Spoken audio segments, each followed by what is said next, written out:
All right, we're rolling.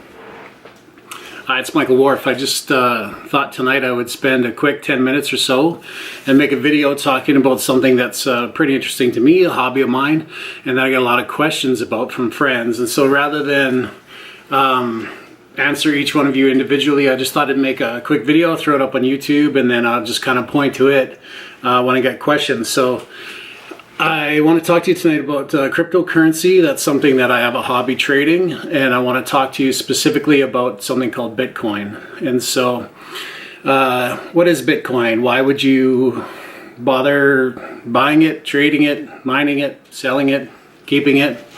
What's the big deal? So Bitcoin is a cryptocurrency, and so what that fancy piece means is just that it's an asset, or it's a currency.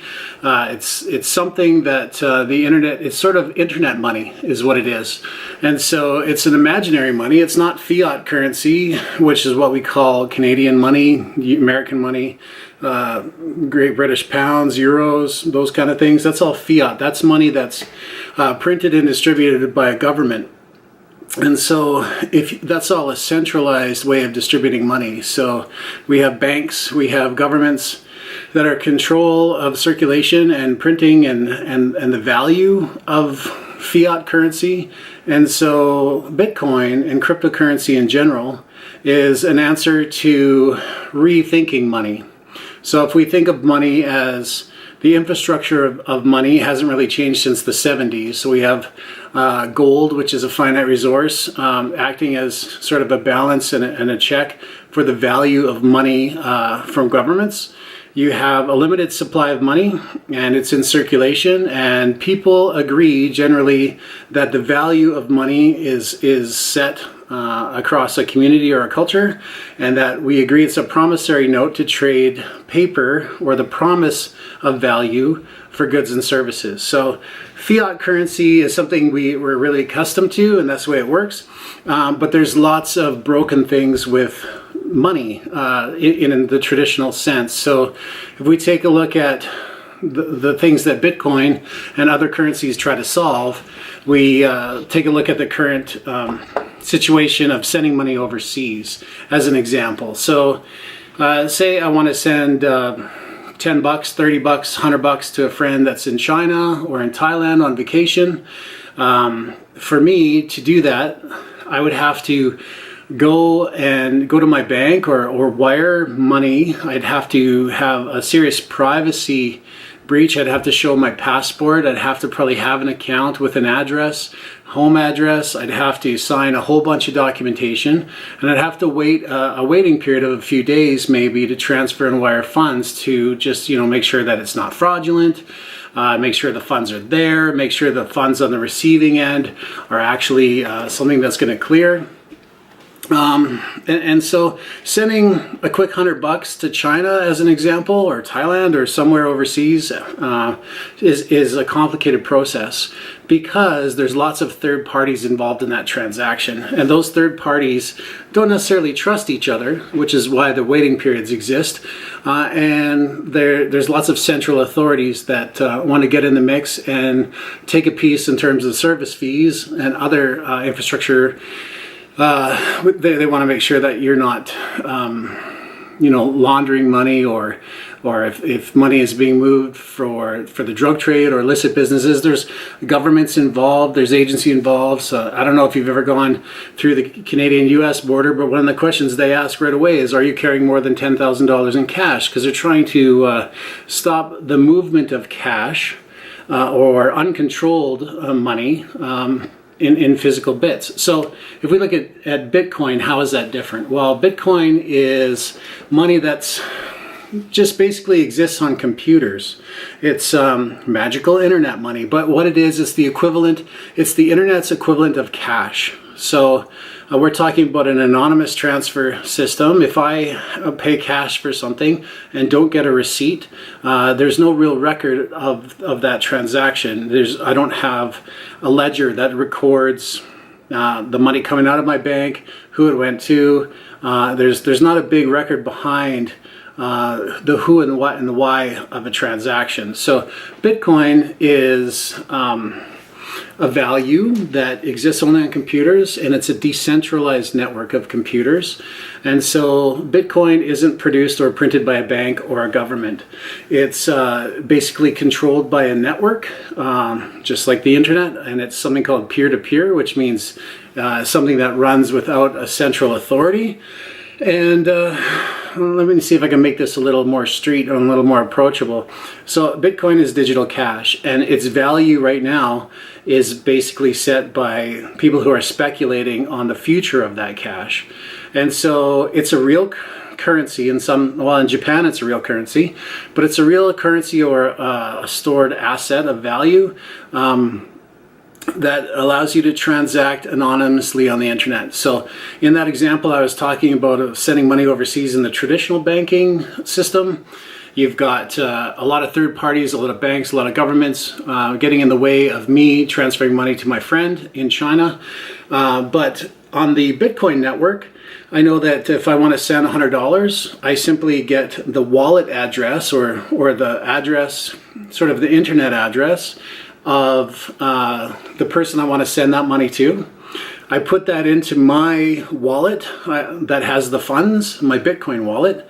I send that money and it transfers through the network instantaneously.